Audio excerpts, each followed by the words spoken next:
caretaker of this wonderful property. Today we're going to be putting the sizzle back into sausages. We are lucky enough that the meat we're using is some of it's farmed from our property, which is the lamb, and also I'm lucky enough to have friends who hunt, and we have some venison and some wild pork. The most important thing when you're making sausages is to get rid of all the sinews, all the little bits, all the gristle, that kind of thing, because sausages have premium meat in there. The meat is cut to this size consistently, and the fat is cut smaller.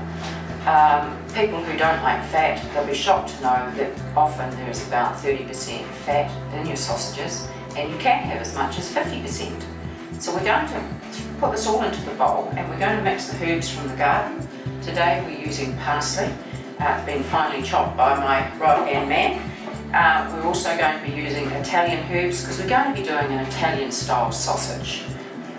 At this point, you're going to be adding all the herbs, but not the liquid. There's quite a bit of liquid that goes into the sausages, and because if you have a dry sausage and if you don't have the fat in it, it's going to be like eating cardboard. And I've never tried cardboard, but I can't imagine at this stage that it would be a really nice thing to do.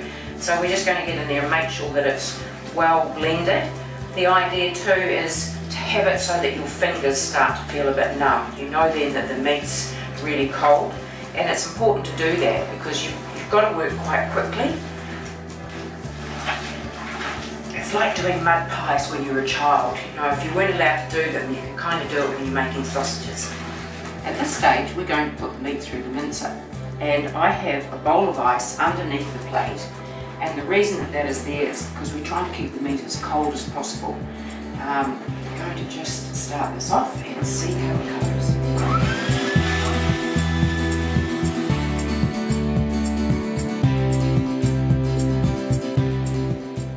The quality of the meat is just amazing.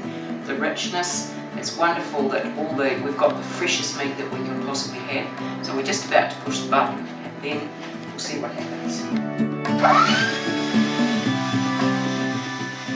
At this stage, all the meat is beautifully mixed. It's looking amazing. This is where we add the liquid. Now the liquid can be whatever you want, but we're using a local made liqueur and some sherry. You can have red wine, you can have cream, you can put whatever you want in. But we really want this to be quite mushy. We don't want it to be too loose, and that's when you get a really good sausage. So we're just going to add the goodies. This is where, if you had a mixer, you would be mixing this, but because I don't have a mixer, you've got to get in there and really mix it all by hand. You can mix it with a wooden spoon if you want, but honestly, this is not going to take that long, and it's just going to bind it all together so we end up with something amazing. Now we're putting the casings for the sausage making onto the attachment so that when it's the meat's in the machine, it just comes out beautifully.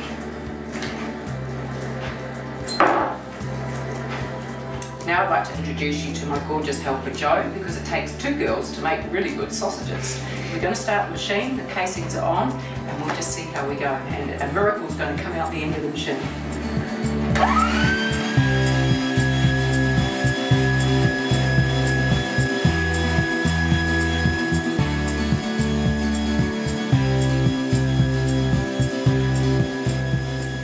So here we have the final product. It's been a lot of fun.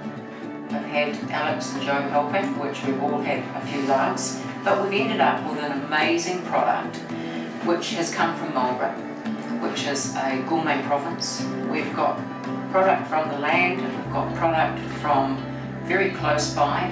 And now, unless you want to have a huge sausage, we're going to just give them a little twist, gently, and then we're going to end up with either breakfast sausages, or we can just have them as barbecue sausages.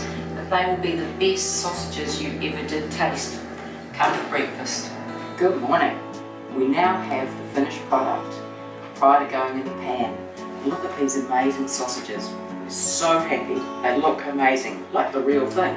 So that's what we're going to do, is put them in the pan. The proof will obviously be in the tasting.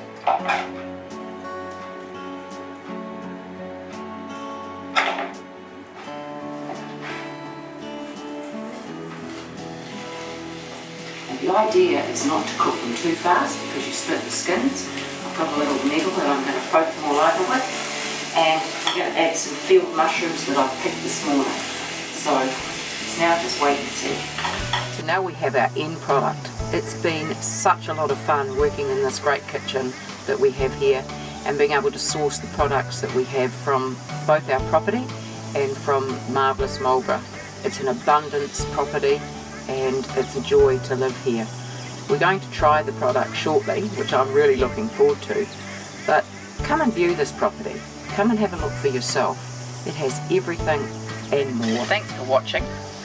Let's try.